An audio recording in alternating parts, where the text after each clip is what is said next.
Un conferenciante, vamos a empezar esta segunda sesión que se titula Naturaleza humana y vida racional. En primer lugar va a hablar la profesora doctora María del Rosario Neumann. Es doctora en Filosofía por la Universidad de Navarra, con la tesis Metafísica de la Inteligibilidad y la Autoconciencia en Santo Tomás de Aquino, recientemente publicada por EUNSA, y actualmente imparte docencia en la Universidad Eclesiástica de San Dámaso, en Madrid. Su investigación y docencia se ha centrado en cuestiones de metafísica, teología natural y teoría del conocimiento. Tiene la palabra. Antes que nada, agradecer la invitación al profesor Enrique Martínez y la organización de este simposio, que siempre es una alegría encontrarse con los amigos, ¿no? Y en la tradición de lo que sería la Escuela de Barcelona, que es un bien tan grande. El tema que voy a tratar, ¿no? Es la relación entre conocimiento y naturaleza. Entonces, lo primero que quería decir es que en esta ponencia me he centrado o me he inspirado, ¿no? en dos pensadores, filósofos. Uno es el profesor Francisco Canals. En concreto, he seguido el capítulo de cuestiones de fundamentación que habla de la relación entre ser y entender, pero también, y quería decirlo, está inspirada de un modo, digamos, muy profundo, ¿no? Por la docencia de Antonio Amado, profesor catedrático de Metafísica en la Universidad de Los Andes, quien dictó el año 2007 un curso de Metafísica del Ser Humano y que yo he recurrido, ¿no? para hacer esta ponencia. Entonces, bueno, parecía que era de justicia mencionarlos a los dos. Bien, como sabéis, Aristóteles, ¿no? Tiene esa genial frase que el profesor Antonio solía decir que era la segunda frase más genial de la historia de la filosofía. ¿Cuál será la primera? Se mantiene ahí en incógnito, ¿no? Todos los hombres desean por naturaleza saber. Bien, en mi exposición lo que intentaré, ¿no? Es leer esta frase, ¿no? Desde la metafísica de Santo Tomás, ¿no? Desde la metafísica del acto por perfección, de toda perfección, y en concreto, a partir de la comprensión de Cayetano, de que el entender no es sino cierto ser. Bien, Aristóteles pone de relieve que en todo hombre existe un pondus, un amor radical al conocimiento. Ahora bien, no hay que entender este deseo como una inspiración más entre muchas. Lo acertada de la observación aristotélica, como espero poner de manifiesto en esta exposición, es que apunta a aquello que es más íntimo y original en el hombre, a lo que constituye en cuanto tal. Si el hombre desea por naturaleza saber, es porque es capaz de ello. Intentaré también poner de relieve que al justificar el deseo de conocer de la metafísica de Santo Tomás, la misma noción de naturaleza ha de ser repensada. Primer punto. Trataré principalmente dos cuestiones, una introductoria, de la relación entre la naturaleza y la asignación a Dios, y segundo, cómo al entender no sino avanzar hacia el mismo ser. Primer punto. Como es sabido, Santo Tomás, en la esencia, la naturaleza de una cosa es aquello por lo que la cosa se constituye en su propio género o especie. Lo expresado en la definición. Ahora bien, lo específico del término en relación a la actividad es que la naturaleza nombra la esencia de la cosa en cuanto ordenada a su operación. Así, el término naturaleza refiere formalmente al pondus del ente. Especie, modo y pondus están íntimamente relacionadas. Como señala Forment, lo cito, el orden es el elemento relativo, fundado en los otros dos, modo y especie. Da razón de la referencia y orientación de la cosa, de su dinamismo tendencial, tanto en su aspecto de petición o de búsqueda como de difusión de sí. Fin de la cita. Si se quiere reflexionar sobre la naturaleza del ente, por tanto, se ha de atender a su carácter operativo. Al respecto, Santo Tomás es elocuente. Todo ente es para su operación. Tal como apuntaba Forment, esto es así en un doble sentido. Primero, en cuanto que por su operación el ente alcanza su perfección propia. Segundo, en cuanto que por su operación el ente comunica la perfección ya poseída. Por el momento nos centraremos en el primero de estos sentidos. El ente, en cuanto que tiene un ser participado finito, se perfecciona obrando. Lo primero a señalar a este respecto es que la operación propia de una cosa no puede ser sino una. Entiendo por propia aquella operación en la que el ente alcanza su última perfección.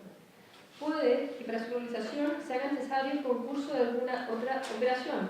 No obstante, esta se ordena la primera como su fin. La operación propia es aquello para lo cual el ente existe.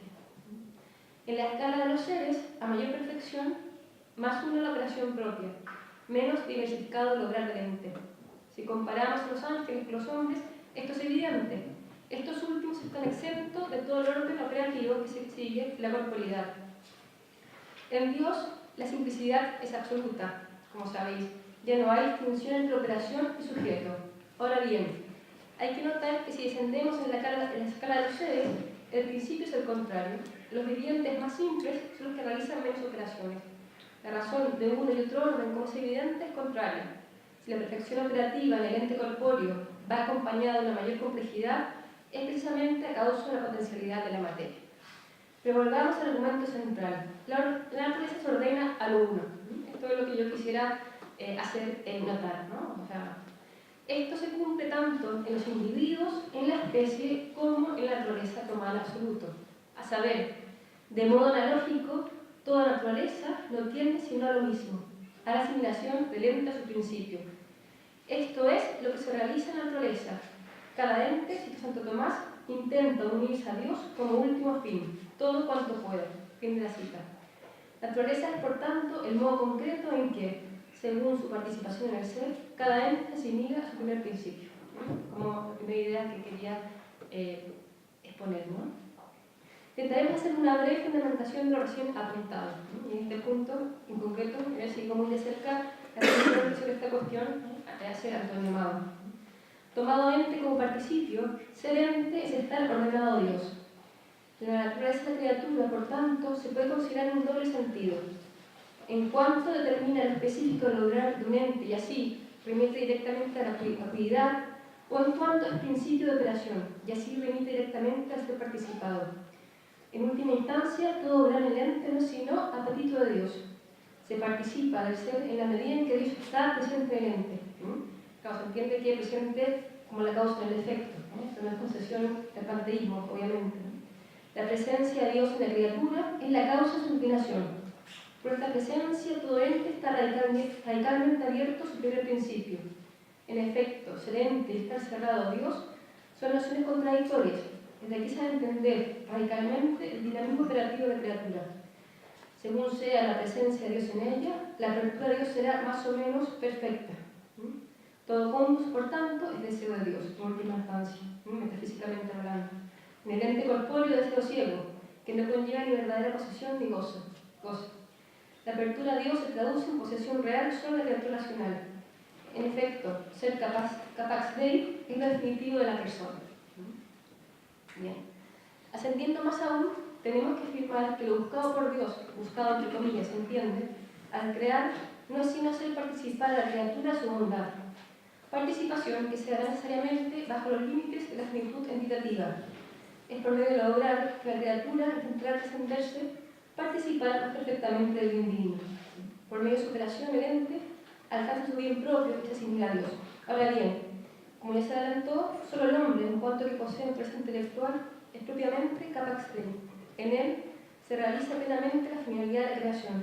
Por medio del entendimiento y la voluntad, la persona puede poseer a Dios. Entender a Dios, por menguado que este conocimiento se pueda dar en esta vida, es la perfección del hombre. De ahí que el deseo natural de conocer, al que hacía alusión Aristóteles, no es sino deseo de un saber metafísico, conocer todo a partir de su primera causa.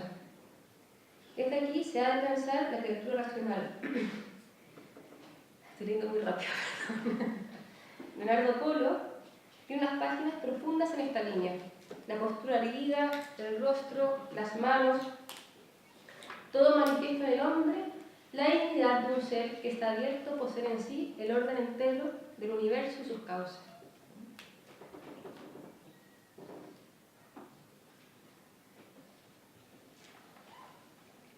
Bien. Segundo punto. Al entender el hombre, no hace sino avanzar a la perfección de su ser. Para situarnos en la relación entre naturaleza y conocimiento, se ha de pensar el obrar del ente y su naturaleza desde la composición esencia-ser. Un ente es operativo en cuanto participa del ser. En la medida en que el ese es participado por la independencia de la materia, eleva la esencia a participar de su perfección operativa. La esencia se hace operativa por medio de las facultades que se ordenan a salvar la diferencia entre ella y su ser participado. No hay necesidad de potencias ahí donde el ser es subsistente. Operación y ser se identifican. En un ente infinito, en cambio, el obrar no puede ser sino acto de una potencia, como Santo Tomás explica, ¿no?, en la Suma y en reiteradas partes de su obra. Ahora bien, y es en lo que vamos a insistir, formalmente hablando, el obrar de una potencia racional no es sino ser. De aquí que cuando el hombre entiende, no hace sino avanzar a la perfección de su propio acto. La perfección de su ser es el horizonte máximo en el que el entender se va a desarrollar. Así lo comprendió en la más genuina tradición tomista Cayetano. Lo cito: comenzarás así a elevar tu mente a un más alto orden de cosas, que sospechar que el entendimiento procediendo de la potencia al acto no hace sino avanzar a la perfección de su ser, y como el entender no es otra cosa sino su ser y la forma según la cual es aquel ser. Fin de la cita. Que el entender sea cierto ser está en estrecha relación con que el suyo sea infinito. El carácter infinito del conocer en cuanto tal es puesto en relieve por el mismo Santo Tomás. En la respuesta a la cuestión 54, artículo 1 de la Suma, donde se pregunta si la creación de la criatura puede ser su ser, Santo Tomás afirma la cuestión fundamental a la que nos ocupa. Mientras que el ser objetivo de todo ente es finito, determinado por un género y una especie, las operaciones inmanentes como sentir y entender son, según su esencia, infinitas. Ya sea de algún modo como el sentir, ya absolutamente como el entender. En efecto, por entender como ente se abre a la universalidad del ente. Luego, en la criatura el acto de entender no puede ser sino acto de una facultad. Ahora bien, la razón última de esto es que entender en cuanto tal es cierto ser, como afirmaba Cayetano. De aquí su infinitud. En palabras de Canal, cito: si el entender en su razón propia es simplemente infinito, es porque de suyo no es un ente que pudiese incluirse en una región determinada del ente predicamental, sino cierto ser. Fin de la cita. La comprensión de entender como ser nos obliga a situar adecuadamente la relación entre conocimiento y naturaleza. Recordemos que así como el obrar simpliciter sigue al ser, el modo de obrar viene determinado por la esencia. Se podría pensar, por tanto, que entender es un modo de obrar, a saber, que se posee naturaleza cognitiva por una determinación esencial, por una contracción en el ser. Entender en esta línea sería propiedad específica de un tipo de entes. Cuando decimos que entender no es sino cierto ser, estamos afirmando justamente lo contrario. El entender emerge precisamente ahí donde el ser no se encuentra del todo constreñido. Canal lo explica muy bien, cito: la intelectualidad no es una diferencia específica dentro del género de las sustancias medicamentales, sino, atención, la naturaleza infinita del ente en cuanto ente al participar del ser con independencia de la materia. Fin de la cita. El entender es la naturaleza infinita del ente. Será necesario, por tanto, profundizar en qué sentido entiende Canals en este contexto naturaleza. En la clásica cuestión 14, artículo 1 de la Suma Teológica, Santo Tomás afirma: los cognoscentes difieren de los no cognoscentes en esto, en que los no cognoscentes no tienen sino su forma, pero el cognoscente está por naturaleza destinado a tener también la forma de las otras cosas. Por lo que es manifiesto que la naturaleza de la cosa no cognoscente es más coartada y limitada, pero la naturaleza de las cosas cognoscentes tiene una mayor amplitud y extensión. La coartación de la forma es por la materia, y las formas, según que son más inmateriales, tanto más se acerca a cierta infinitud. Bien. Comentando este pasaje, sostiene con razón Canals, Santo Tomás no está aquí afirmando, atención, que sea infinita. Comentando este pasaje, sostiene con razón Canal, Santo Tomás no está aquí afirmando que sea infinita la naturaleza específica del ente, la que se constituye por la forma propia de la cosa.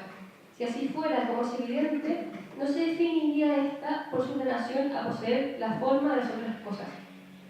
Se hace necesario, por tanto, distinguir aquí entre dos nociones de naturaleza, una específica y otra universal.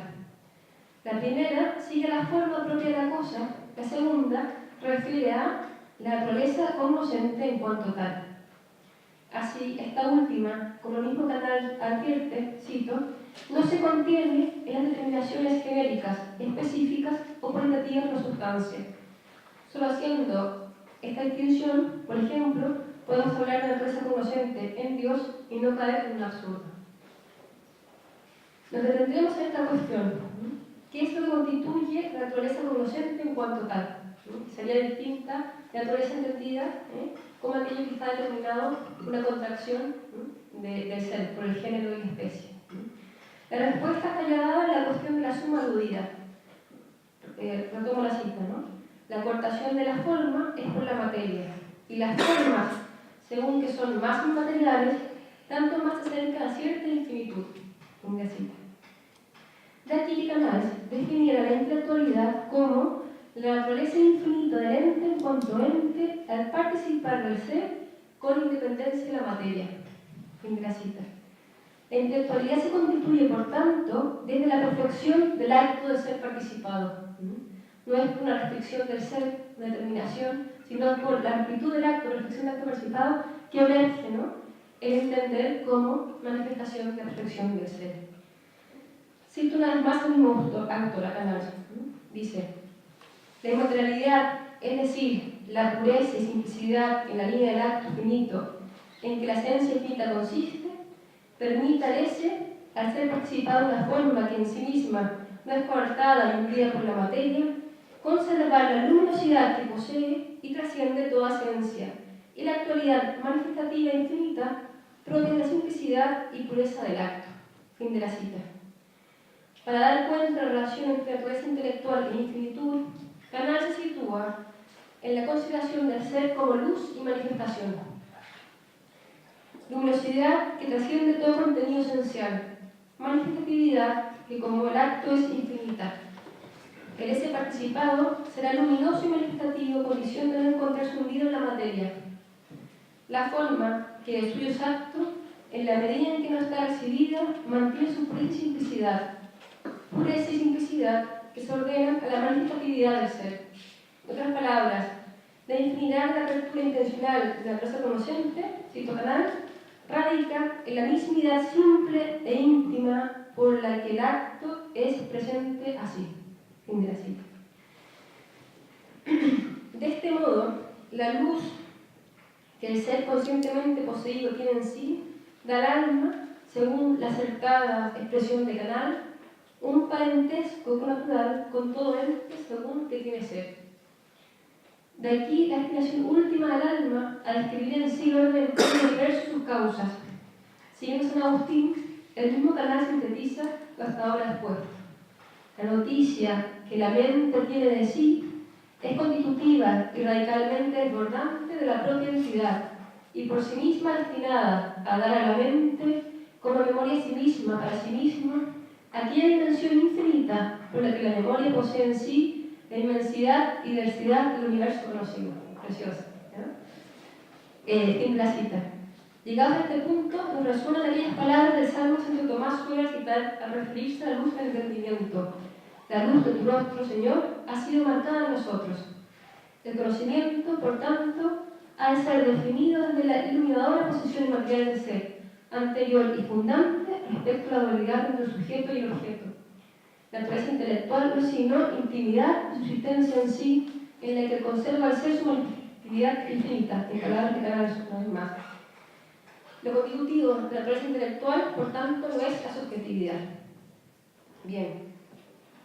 Ahora bien, retomando el tema de esta ponencia, la relación entre naturaleza y conocimiento, vamos a centrar en la segunda parte el elemento de la naturaleza humana que sí es constitutivo del modo particular de conocer humano en cuanto tal. Esto es, la dimensión de potencialidad cognitiva. Aquello por lo que la intelectualidad humana ha de ser definida por la subjetividad abierta al ente inteligible como objeto.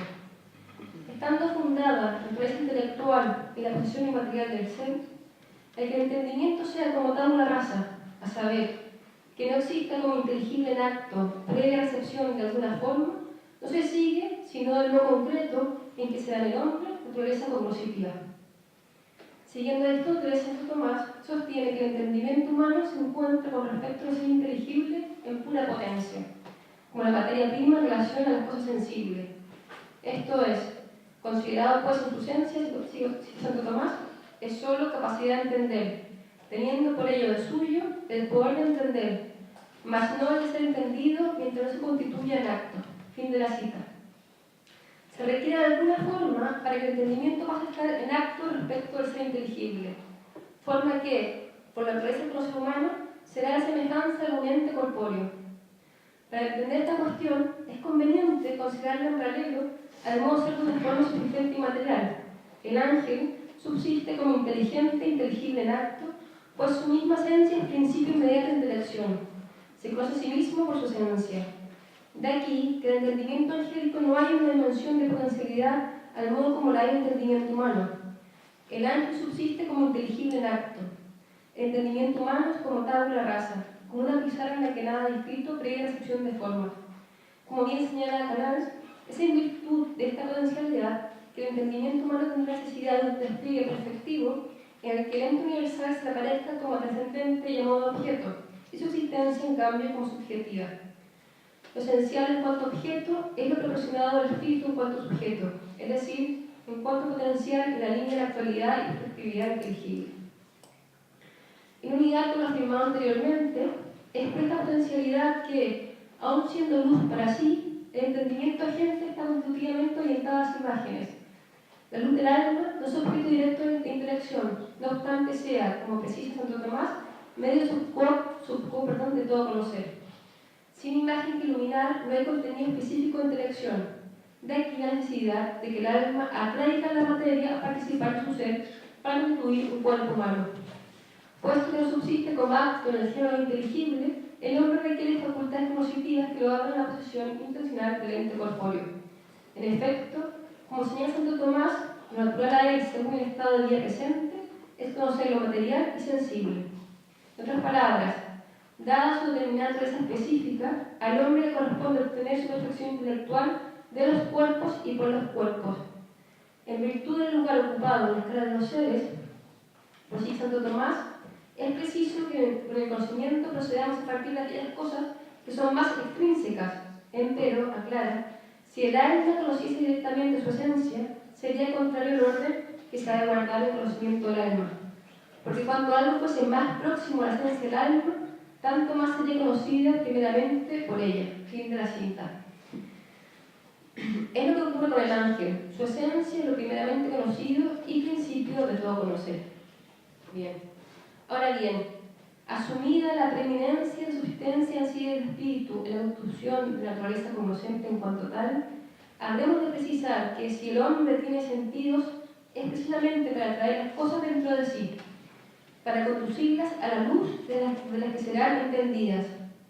Si bien el alma humana participa de la luz divina, por ser formado un cuerpo, no es perfectamente luminosa para sí misma. Es infinitamente, sin embargo, luminosa con respecto a las cosas sensibles, iluminando lo otro que sí llega a ser luminosa para sí. Así, en la línea de lo afirmado hasta ahora, se ha de decir que toda la naturaleza del hombre se ordena a que pueda existir como acto en el género de los inteligibles, pues solo desde la actualidad podrá avanzar en el conocimiento de Dios, que es lo que se ordena su perfección como tal. Siguiendo la comparación con las sustancias separadas, estas, en virtud de su intrínseca inteligibilidad, conocen a Dios por medio de su misma sustancia. En efecto, puesto que la imagen de Dios está impresa en la subsistencia del ángel, al conocerse a sí mismo el ángel conoce a Dios a modo de visión. Es ilustrativo, el monje Santo Tomás explica esta cuestión, lo cito: la semejanza misma de la causa y del efecto es la forma por la que el efecto conoce su causa, como si un arte tuviera entendimiento y por su propia forma conociese el arte del cual procedió tal forma como semejanza suya. Fin de la cita. Esto consiste precisamente en la percepción intelectual del ángel, y conociéndose a sí mismo, conoce a Dios como su causa. En la medida en que el ángel subsiste como inteligible en acto, su intrínseca inteligibilidad es para sí lo primero conocido y principio de todo conocer. En el hombre, en cambio, la luz de su entendimiento solo medio se pudo conocer, como ya se dijo. Esta comparece solo indirectamente en el acto de intelección. De ahí que para tener un conocimiento de Dios tengamos que partir de las criaturas. Ahora bien, lo que se trata en última instancia es de que por medio de entender el hombre vaya avanzando hacia sí mismo y en última instancia hacia Dios. Advertía Cayetano: comenzarás así a elevar tu mente a un más alto orden de cosas, de sospechar que el entendimiento, procediendo de la potencia del acto, no hace sino avanzar a la perfección de su ser, y cómo el entender no es otra cosa que su ser y la forma según la cual es aquel ser. Queremos insistir en avanzar a la perfección del propio ser en el que entender consiste. La operación en entender es comunicación del propio acto. Algo es entendido en cuanto que es poseído en la inmanencia de la operación intelectual. De ahí que cuando entendemos no hacemos sino avanzar hacia el centro de nuestro ser, centro que es luz. Se da por tanto la paradoja que al conocer el hombre se trasciende avanzando hacia lo más íntimo de sí. Se trasciende, puesto que el entender, tal como pusimos en el comienzo, la criatura racional se asimila a Dios. Dios mueve el entendimiento para que entendamos, haciendo que avancemos hacia nuestra propia intimidad. Mueve el entendimiento en tanto que la luz de nuestra alma es participación de luz divina. Dios atrae a todos los entes hacia sí, a los intelectuales por medio intelectual, haciendo que avancen hacia su propio ser. Cayetano vincula el avanzar hacia sí mismo con que entender no sea otra cosa sino ser y la forma según la cual es aquel ser. Esto es, al entender avanzamos en el ser, porque en el acto de entender, el acto no inteligible es el mismo acto del conocente, la forma de inteligible, la especie de entendido. La luz del entendimiento agente, participación de luz divina, es el acto de todo lo inteligible, como existía Canals. De la misma manera que el ser es acto de la esencia y la esencia es por el ser. El inteligible es por la luz del entendimiento agente. En palabras de Canals, el entender es el acto de los inteligibles, en el mismo poseerse propio del ser inmaterial participado. Fin de la cita. Tenemos aquí radicalmente fundada la unidad entre conocente y conocido, que enérgicamente defendió Aristóteles. En el acto de conocer, el conocente se hace lo conocido. Así, el conocimiento puede ser definido, tal como dice Canals, como acto consciente por el que lo conocido existe en el cognoscente y el cognoscente existe siendo lo conocido como tal.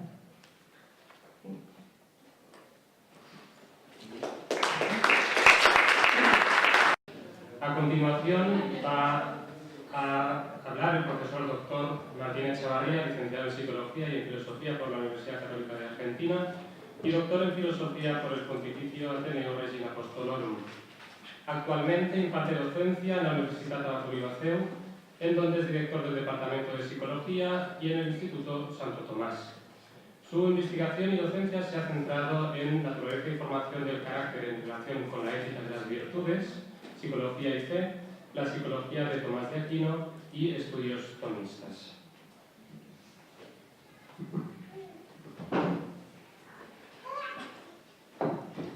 Muchas gracias.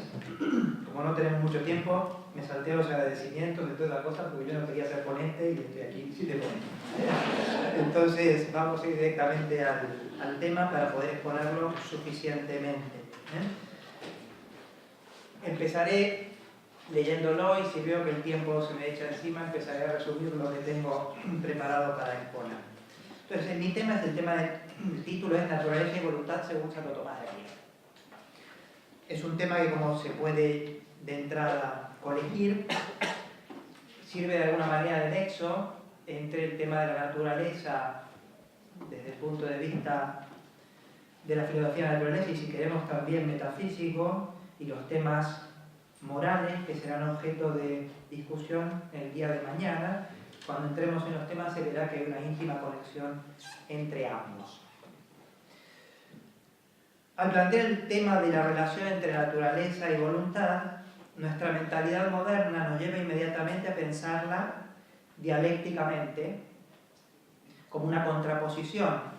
Naturaleza es una palabra que nos induce a pensar en un determinismo mecánico desde el punto de vista negativo, o desde el punto de vista positivo a la frescura de lo que no está alterado por la intromisión artificial de la razón. Por su parte, voluntad nos induce a pensar en autonomía y libertad, positivamente pensado, o en autocontrol o incluso represión y deformación de lo natural, si lo vemos desde el lado negativo. Este antagonismo entre naturaleza y libertad y voluntad es moderno, muy particularmente moderno. Vemos un ejemplo de esta contraposición en la rivalidad cartesiana entre cuerpo mecánico y voluntad, que elimina todo apetito intermedio, quedando solo la dupla cuerpo-espíritu. Por ejemplo, en el Tratado de las Pasiones, Descartes dice lo siguiente: todos los combates que acostumbramos imaginar entre la parte inferior del alma, que llamamos sensitiva, y la superior, que es razonable, o bien entre los apetitos naturales y la voluntad, consisten simplemente en la oposición que existe entre los dos movimientos del cuerpo por sus espíritus y el alma por su voluntad, tienden a provocar al mismo tiempo en la glándula. Fin de la cita. El voluntarismo moderno tiene su culminación en el principio de autonomía formulado por Kant. Cito: la autonomía de la voluntad es la constitución de la voluntad por la cual ésta es una ley para ella misma, independientemente de los objetos del querer. Fin de la cita.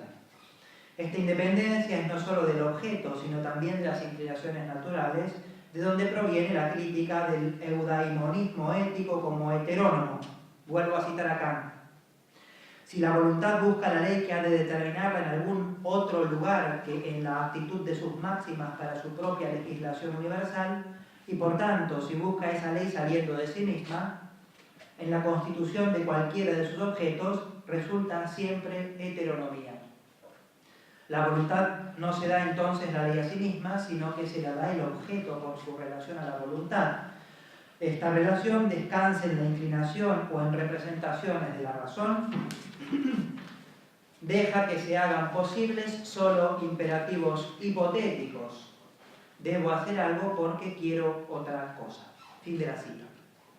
Es por eso para Kant especialmente reprobable fundamentar la moral empíricamente, sobre todo en el principio de felicidad, el más injustificable de los principios precríticos. Cito a Kant. Sin embargo, el principio de la felicidad propia es el más reprobable, porque pone en la base de la moralidad resortes que más bien laminan y aniquilan su entera sublimidad, ya que colocan en una misma clase las causas motoras que llevan a la virtud con las que llevan al vicio, y enseñan solamente a hacer mejor el cálculo, pero borran enteramente la diferencia específica entre ambos. Fin de la cita. No se debería fundamentar entonces la moral en las inclinaciones a bienes, porque de esa manera no solo se subjetivizaría la moral, sino también se pondría como base de la moralidad lo mismo que fundamenta el vicio, que es el apetito de felicidad.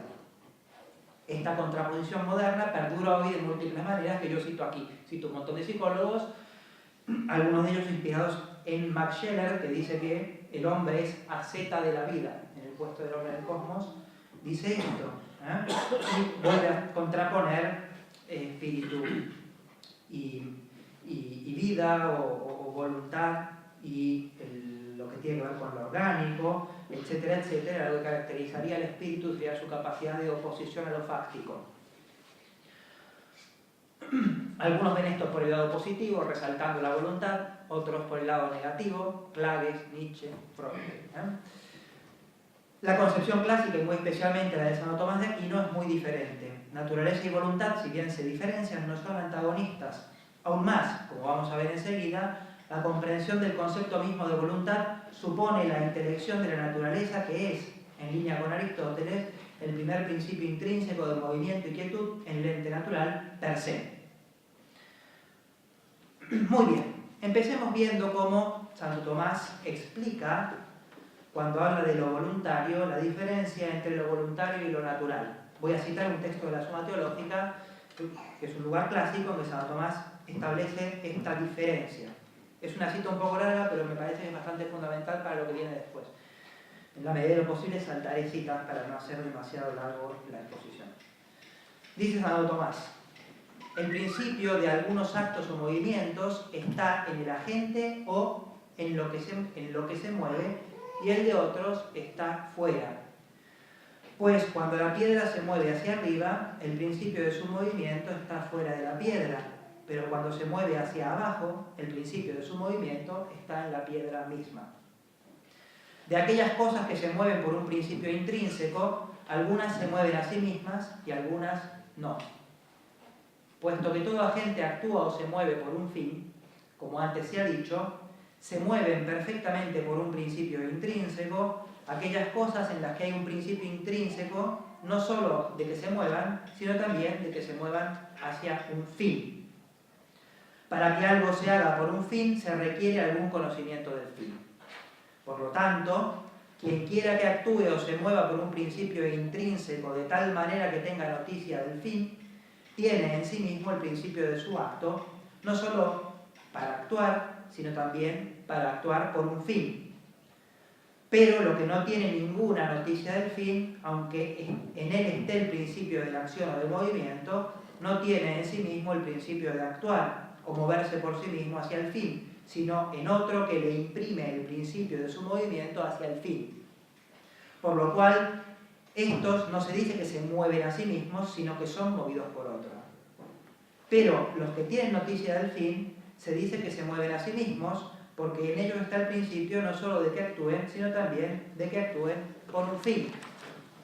Y por eso, porque ambas cosas se dan por un principio intrínseco, que actúen y que lo hagan por un fin, sus movimientos se llaman voluntarios, pues el nombre de voluntario comporta que el movimiento y el acto proceda de la propia inclinación. Fin de la cita. Y ahora la vamos a explicar.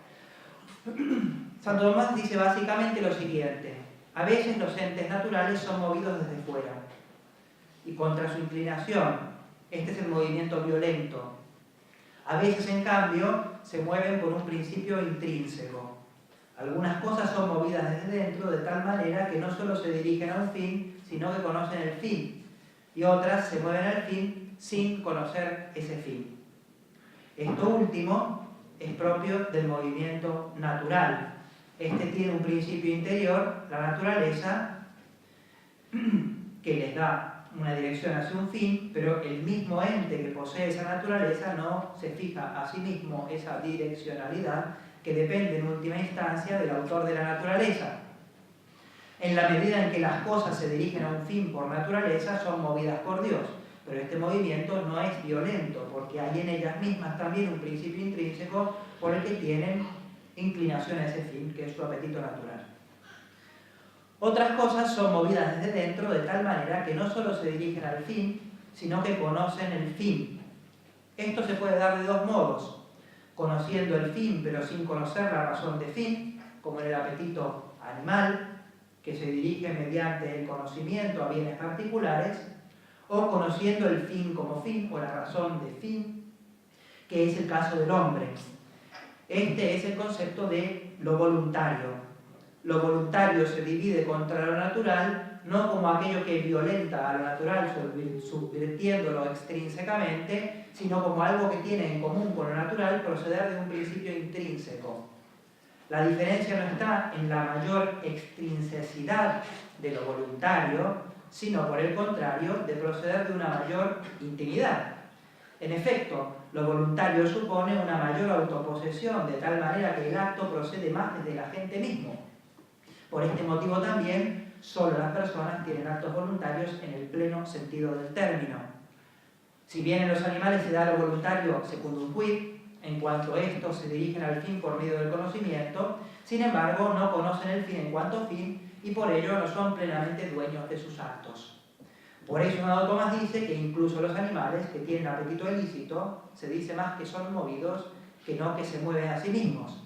La persona, en cambio, se caracteriza por la autoposesión sustancial propia de quien está vuelto hacia sí mismo, de quien posee el ser no completamente vertido hacia la materia y exteriorizado, sino recogido sobre sí. De aquí se sigue, en el orden del operar, la capacidad de autodeterminarse hacia el fin por medio del conocimiento del fin en cuanto tal, lo que implica el conocimiento del bien simplíquita. Así tenemos que lo natural y lo voluntario tienen en común el proceder de un principio intrínseco, pero difieren en que este último supone el conocimiento de la razón de fin y de bien. De esta manera, lo natural parece estar como contenido en lo voluntario. Según nuestro autor, en efecto, lo natural y lo voluntario no se excluyen como conceptos totalmente opuestos, sino, dice Santo Tomás, precisivamente, es decir, cuando el concepto de lo natural excluye el de lo voluntario e incluye solo lo que es solo natural. Si no se hace esta precisión, la voluntad incluye lo natural, como hombre incluye animal y viviente. Cito el texto de Santo Tomás en que dice esto: en las cosas ordenadas conviene que el primer modo se incluya en el segundo, y que en el segundo se encuentre no solo lo que le compete según su razón propia, sino también lo que le compete según la razón del primero. Como a hombre le conviene no solo usar la razón, lo que le conviene según su diferencia propia, sino también usar del sentido o del alimento que también le competen según su género, que es animal y viviente. La naturaleza y la voluntad están ordenadas de tal modo que también la voluntad es una cierta naturaleza, porque todo lo que se encuentra en la realidad se dice que es alguna naturaleza. Y así, en la voluntad, es necesario encontrar no solo lo que es propio de la voluntad, sino también lo que es de la naturaleza.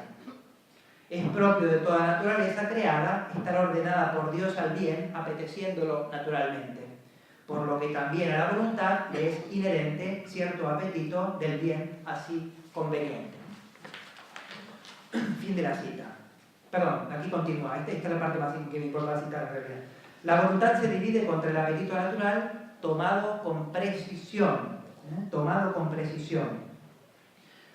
Es decir, el que es solo natural, como hombre, se divide contra lo que es solo animal. Pero la voluntad no se divide contra el apetito natural absolutamente, sino que lo incluye, así como hombre incluye animal. Fin de la cita. En otro texto que cito a continuación, pero que no voy a leer, Santo Tomás insiste en la misma idea. Como la voluntad se funda en alguna naturaleza, es necesario que el modo propio de la naturaleza, en cuanto a algo, se participe en la voluntad. Como lo que es causa de lo anterior, se participa en lo posterior, etc. Es más larga la cita, pero lo dejo aquí. De este modo, la voluntad no solo no se contrapone a la naturaleza, ni mucho menos a la vida, sino que la voluntad incluye en sí a la naturaleza, como la sabiduría incluye en sí eminentemente al ser y a la vida. Solo precisivamente se distinguen ser, vida y sabiduría, puesto que en realidad saber, como se ha dicho recién, es ser de manera más plena.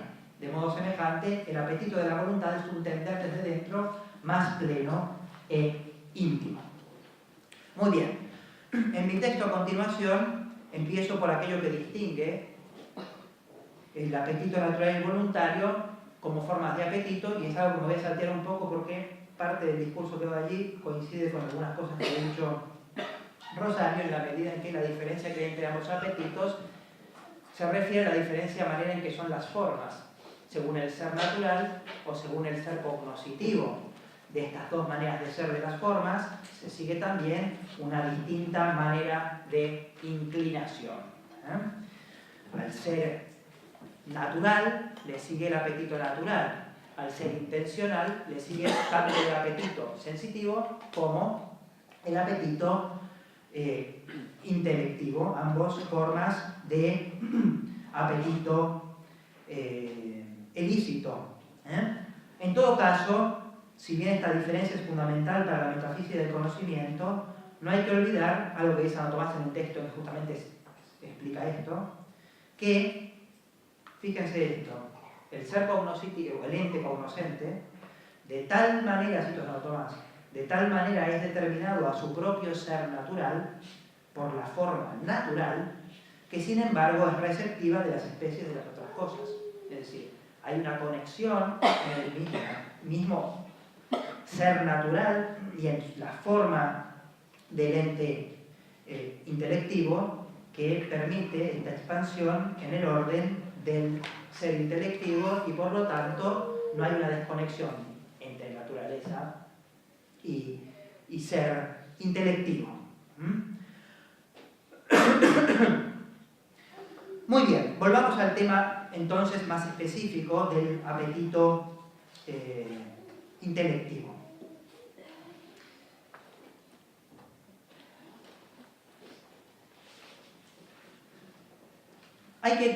Voy a resumir un poquito lo que desarrollo por aquí.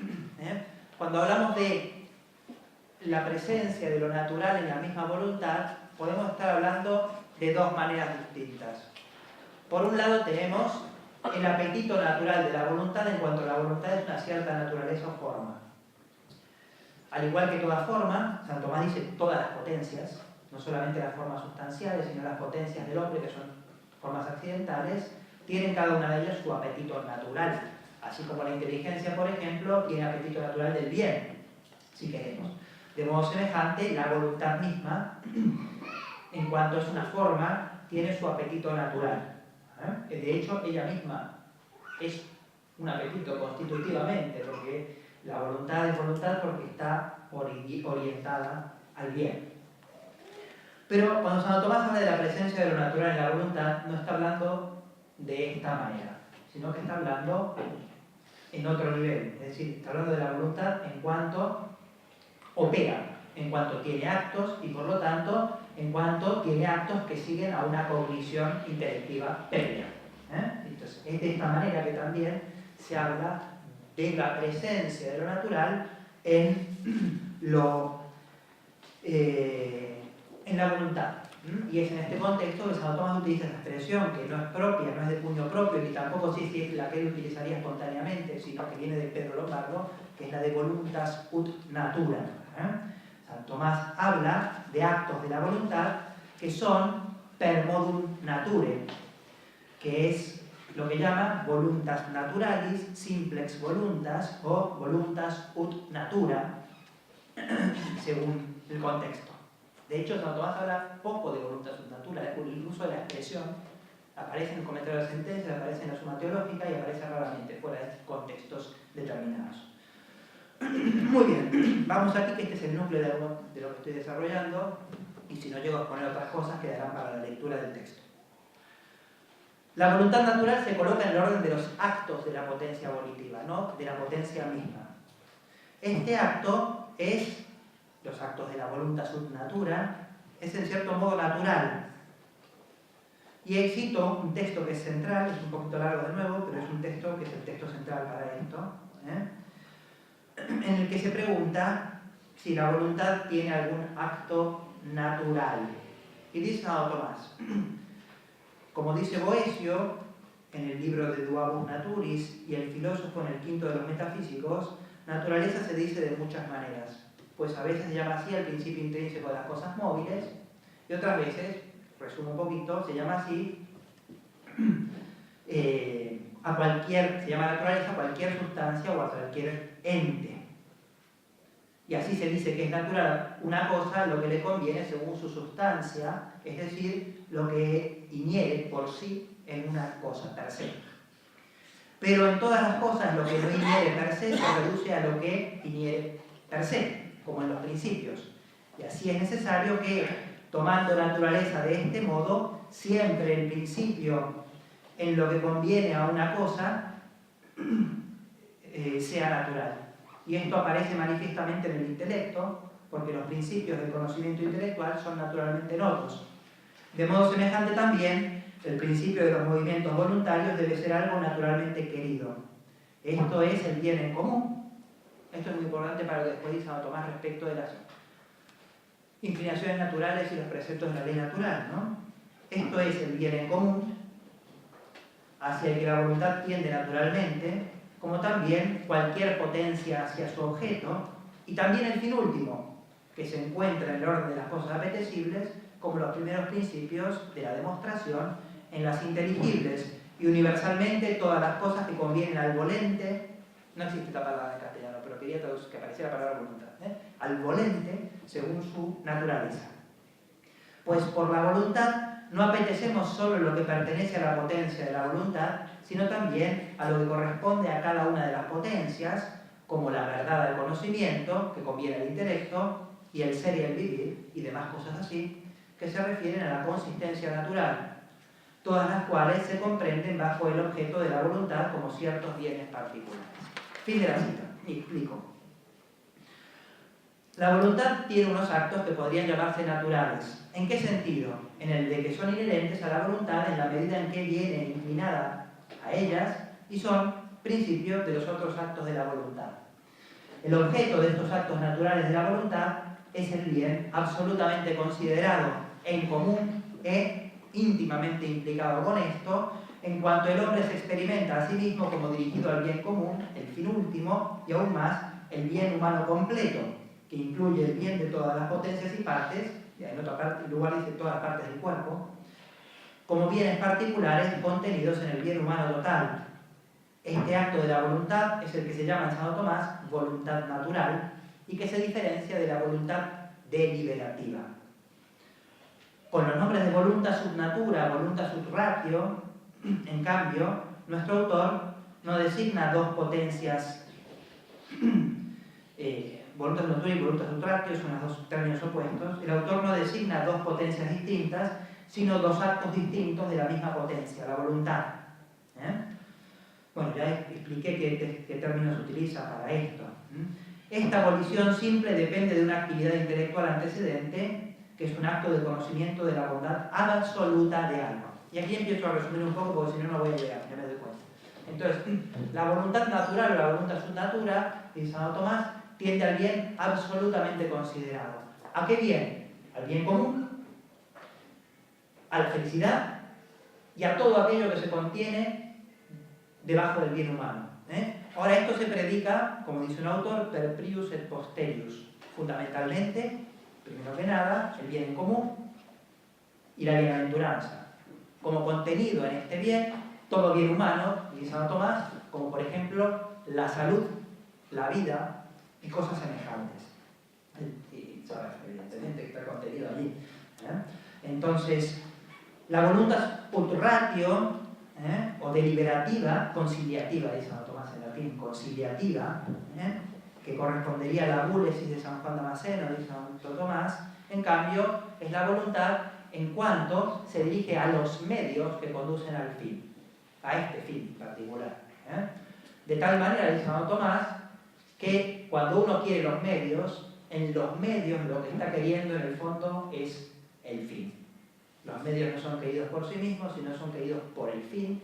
Y así como cuando entendemos cualquier cosa, la entendemos porque estamos inteligiendo allí el ente y estamos inteligiendo allí los primeros principios, de modo semejante queremos los medios porque estamos queriendo el fin. Dice Santo Tomás. Por eso la distinción entre voluntas sub natura y voluntas sub ratio es paralela a la diferencia entre intellectus y ratio. Muy bien, esta es una diferencia que Santo Tomás utiliza en muchos contextos y a mí no me da el tiempo para exponerlos, pero uno de los más interesantes teológicamente es el contexto cristológico, que justamente es un contexto que se parece mucho a la intervención de hoy a la mañana en forma de pregunta o de anécdota, porque Santo Tomás se pregunta, hace intervenir cuando se pregunta cómo es que Jesucristo puede decir que se haga voluntad y no la mía, como si la suya fuera distinta. Claro, Jesucristo tiene su voluntad como potencia humana, tiene su voluntad como Dios, y después tiene los actos de voluntad, pero se supone que la voluntad de Cristo está perfectamente en coherencia con la voluntad del Padre, tanto no solo en el orden divino como en el orden humano. Y no voy a entrar a leer los textos, pero aquí Santo Tomás introduce esta diferencia entre voluntad sub natura y voluntad sub ratio.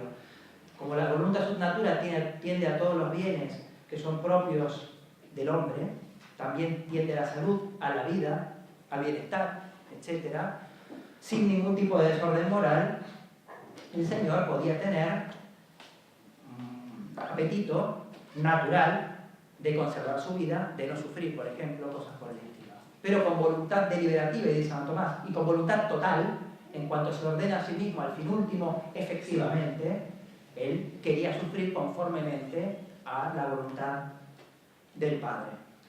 Bueno, pero no voy a entrar a explicar los detalles de esto ahora. Si acaso en otro momento. Muy bien.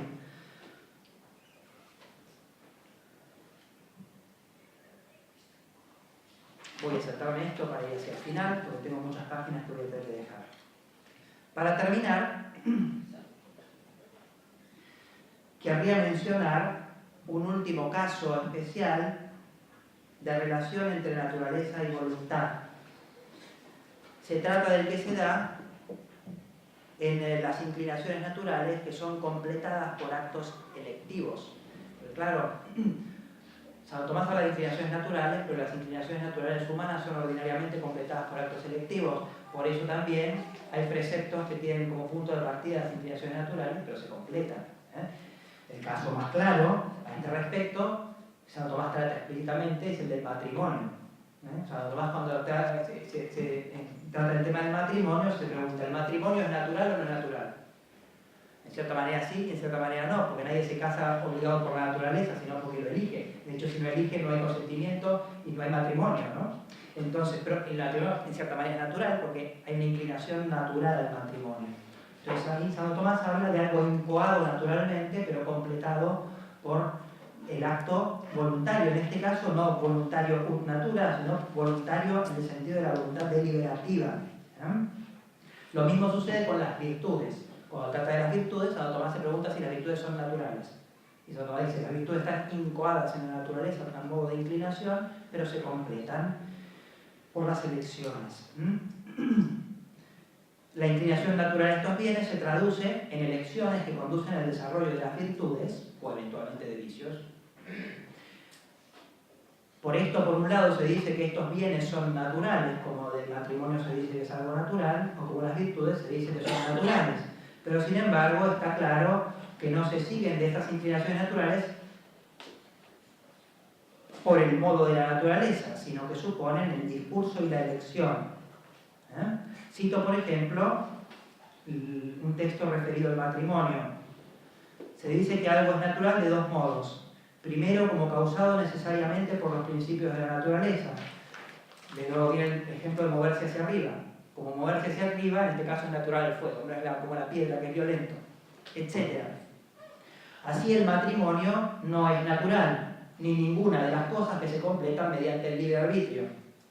En segundo lugar, se llama natural aquello a lo que la naturaleza inclina, pero que se completa mediante el libre arbitrio. Y así son los actos de las virtudes, que se dice que son naturales. Y de este modo, también el matrimonio es natural.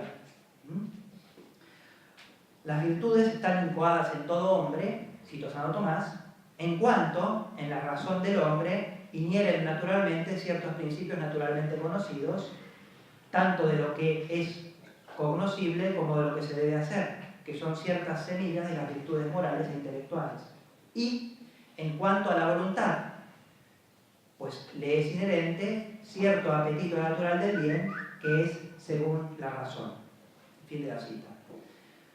De esta manera, la misma voluntad racional, en cuanto se funde y completa la voluntad natural, puede ser llamada ella misma natural en cuanto es conforme a la razón. Colocar el matrimonio en este orden, así como en general a la inclinación a la vida en sociedad, por ejemplo, si ustedes ven el listado que se va a hablar de mañana, por eso no entré, pero yo lo tengo por aquí citado, de las inclinaciones naturales que fundan los preceptos de la ley natural, aparece también la inclinación a la vida en sociedad. Entonces, colocar el matrimonio en este orden de las cosas que son completadas, incoadas en el apetito natural, o completadas por la inclinación natural, mejor, y completadas por la elección, así como en general la vida en sociedad, nos pone también ante algo que no aparece explícitamente mencionado cuando Santo Tomás trata de aquello que queremos con voluntad natural, pero que está implícito en el bien humano, porque parte del bien humano es no solo la convivencia con los otros hombres, sino también la amistad, que está incoada por la naturaleza, pero se completa por la voluntad deliberativa. Todo hombre, dice Santo Tomás muchas veces, ama con amor natural a todo hombre, en razón de la unidad en la naturaleza, y no se puede odiar a otro ser humano más que accidentalmente en la medida en que nos oponemos en el apetito de bienes particulares. Por eso ese ejemplo de cuando uno va a una ciudad, no conoce el lugar al que tiene que ir, pregunta como si no lo fueran a engañar, pensando que los hombres son naturalmente amigos de los hombres. Entonces, esto está inscrito en la naturaleza, la amistad entre los hombres. Pero aún más hay algo más inscrito en la naturaleza y completado por la acción. No solo queremos para nosotros individualmente el bien humano y la felicidad, sino que queremos también para los amigos lo mismo. ¿Por qué? Para nuestros hijos, para nuestra esposa y para nuestros amigos. Porque el amor implica cierta unión según el afecto del amante al amado, en cuanto el que ama estima al amado en cierto modo como uno consigo mismo, o perteneciente a sí mismo, y se mueve hacia él. Es por eso, por ejemplo, y con esto ya acabo porque me ha pasado el papelito, que la virtud de la caridad, que no es adquirida por nuestros actos, sino infundida por Dios, pero no nos viene con la naturaleza, aunque no le guste a Rana, pero no viene con la naturaleza, es infundida por la gracia, con la gracia, y que no solo nos dirige a Dios como fin último, sino también y simultáneamente como amigo, porque lo propio de la caridad es que es amistad. Aquí se unifica el tema del fin último con el tema de la amistad, las dos cosas van juntas. Es colocada por Santo Tomás en la voluntad no en tanto deliberativa, sino en cuanto principio de la simple volición. Cito el texto, uno de los textos de Santo Tomás dice esto y con esto acabo. Dice Santo Tomás, el libre arbitrio está respondiendo a una objeción que dice que la caridad no debería colocarse como un sujeto en el libre arbitrio, sino en la voluntad, sino en el libre arbitrio. Esta es la objeción. Y Santo Tomás responde, el libre arbitrio no es otra potencia distinta de la voluntad, como ya se ha dicho.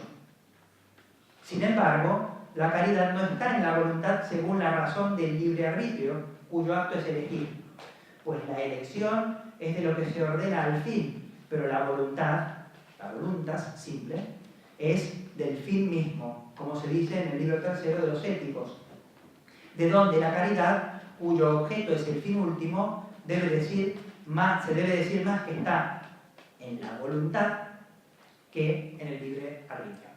Con esto